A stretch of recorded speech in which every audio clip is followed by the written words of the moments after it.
The plan to remove every trace of me has commenced.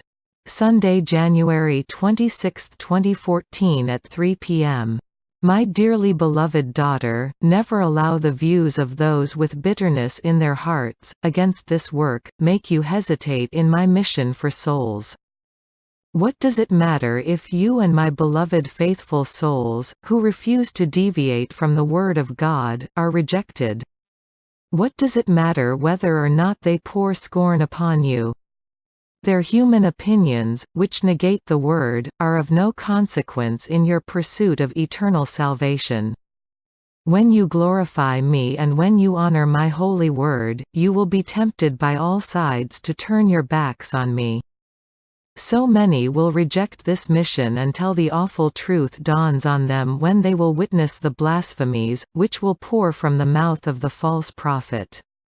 When someone who contradicts the existence of the Holy Trinity, dares to wear the robes of a high priest under the roof of my church and then tries to convince you that what you have known to be true, up to now, is no longer the case, you will know then that the spirit of evil has engulfed my church from within. When surrounded with new ideologies, new doctrines, and when you are told that the human race today demands these changes, that will be the time when God's desires are no longer responded to. Instead, when man-made doctrines, full of error and flaws, declare sin to be no more, the time will be close for me to destroy my enemies, as foretold. Many more of you will wake up to the truth and the terrible dishonor, which will be accorded to me, Jesus Christ, in my church on earth. Those faithful servants will recognize the wickedness, and then many of them will flee. But, when the time comes and when this choice is placed before you all, many will, sadly, desert me and take part in pagan practices. The plan to remove every trace of me has commenced.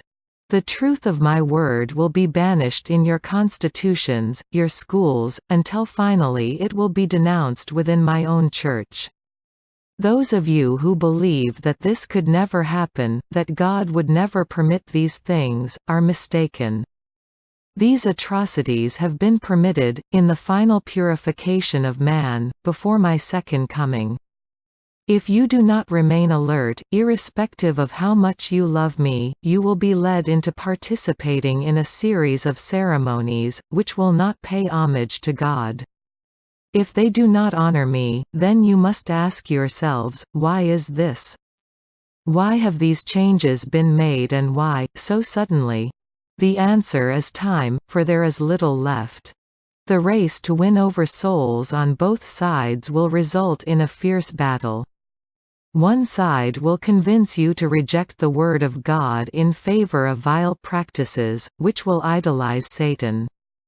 They will fool even those who are well versed in my word, so cunningly presented will their case be to remove me from my church. The other side will suffer because of their loyalty, not just to these messages alone, but to the true Word of God, given to the world in my Father's book. Your Jesus.